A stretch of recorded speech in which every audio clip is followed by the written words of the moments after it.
Hello everyone, welcome back to my YouTube channel.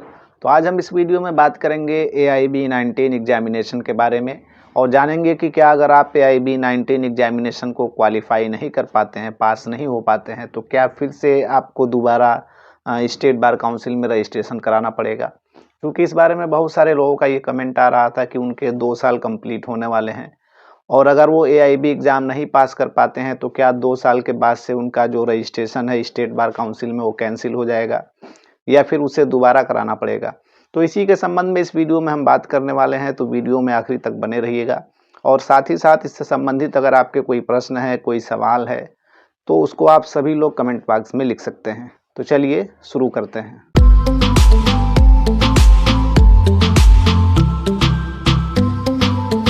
तो जैसा कि आप सभी जानते हैं, ऑल इंडिया बार एग्जामिनेशन जो है एक क्वालिफाइंग एग्ज़ाम होती है। उसे पास करना हर एक अधिवक्ता के लिए आवश्यक होता है। यानी कि जो लोग 2010 के बाद से LLB पास आउट हैं, उनको AIB एग्ज़ाम पास करना अनिवार्य होता है। उसके बाद से उनको जो है COP प्रदान की जाती है। यानी कि COP प्राप्त करने के लिए आपको जो है AIB एग्ज़ाम देना आवश्यक होता है, पास करना आवश्यक होता है। और हर साल ये जो AIB एग्ज़ाम होती है वो 2 बार आयोजित की जाती है। तो अब आपका प्रश्न ये था कि क्या अगर वो 2 साल के भीतर AIB एग्ज़ाम को पास नहीं कर पाते हैं तो क्या उन्हें फिर से दोबारा स्टेट बार काउंसिल में इनरोलमेंट कराना पड़ेगा। तो इसका जवाब है नहीं।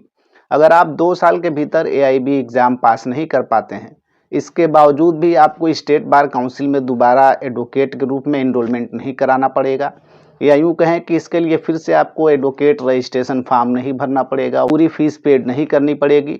सिर्फ आपको AIB एग्ज़ाम क्वालिफाई करना है, चाहे आप 2 बार में करें, 4 बार में करें। कोई बाध्यता नहीं है आपके ऊपर कि आपको इसे 2 ही बार में पास करना है, 4 ही बार में पास करना है। आप चाहे जितनी बार भी, जितना अटेम्प्ट भी AIB एग्ज़ाम देना चाहते हैं, दे सकते हैं।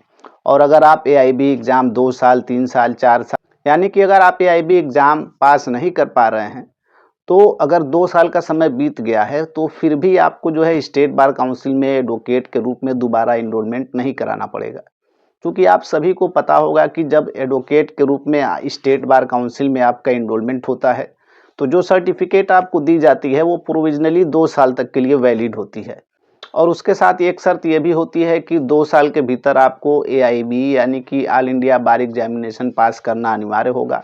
उसके बाद से आपको COP प्रदान कर दी जाएगी, यानी कि सर्टिफिकेट ऑफ प्रैक्टिस आपको दे दी जाएगी, जो कि 5 साल के लिए वैलिड होती है और जिसका वेरिफिकेशन हर 5 साल पे होता है। यानी कि जब COP आपको एक बार दे दी जाएगी, AIB एग्ज़ाम पास कर लेंगे, फिर 5 साल के बाद से आपका उस COP का वेरिफिकेशन होता है। उसके लिए आपको वेरिफिकेशन फॉर्म भरना होता है, फिर आपकी COP वेरीफाई होकर दूसरी COP दी जाती है। तो ये सारी प्रक्रिया होती है। अगर आप AIB एग्ज़ाम पास नहीं कर पाते हैं 2 साल के भीतर, तो आपको घबराने की ज़रूरत नहीं है। आपका जो एडवोकेट के रूप में इनरोलमेंट है स्टेट बार काउंसिल में, वो कैंसिल नहीं होगा। यानी कि आपको दोबारा स्टेट बार काउंसिल में एडवोकेट के रूप में इनरोलमेंट नहीं कराना पड़ेगा। यानी कि ये एक मैंडेटरी प्रोविज़न है कि आपको AIB एग्ज़ाम पास करना है 2 साल के भीतर। अगर नहीं पास कर पाते हैं तो एडवोकेट के रूप में आप प्रैक्टिस नहीं कर सकते हैं। आप जो है वकालतनामा अपने नाम से नहीं लगा सकते हैं, किसी क्लाइंट को रिप्रेजेंट नहीं कर सकते हैं। बस इन चीज़ों से आपको रोक दिया जाता है।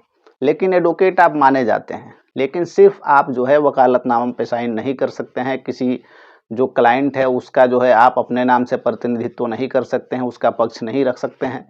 इसके लिए आपको AIB एग्ज़ाम पास करना होता है। और जब आप AIB एग्ज़ाम पास कर लेते हैं तो फिर आप जो है COP के लिए अप्लाई करते हैं। जब COP आपको मिल जाती है तो एक तरह से कहा जाए कि आपको जो है एडवोकेट का परमानेंट लाइसेंस मिल जाता है। तो अगर इस तरह की अगर कोई कन्फ्यूज़न आपके मन में है कि आप 2 साल के भीतर AIB एग्ज़ाम पास नहीं कर पाते हैं तो आपका जो रजिस्ट्रेशन है स्टेट बार काउंसिल में कैंसिल हो जाएगा, इसको दिमाग से निकाल दीजिएगा। ऐसा कुछ नहीं होता है।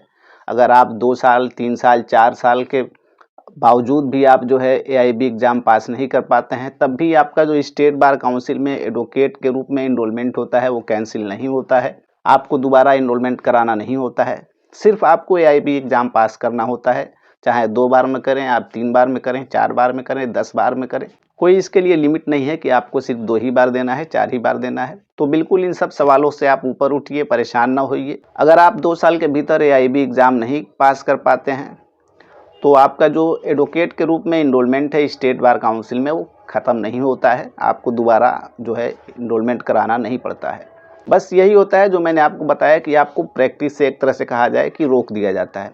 इसके अलावा जो आपका लाइसेंस एडवोकेट का रहता है वो एज इट इज़ रहता है। उस पर कोई जो है किसी तरह का वो नहीं होता है कि आपका लाइसेंस ख़त्म हो गया है, कैंसिल हो गया है।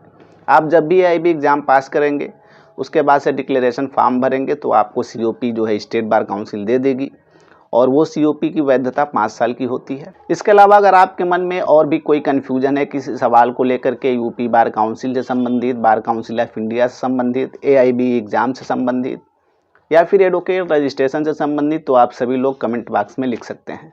तो मिलते हैं नेक्स्ट वीडियो में। धन्यवाद।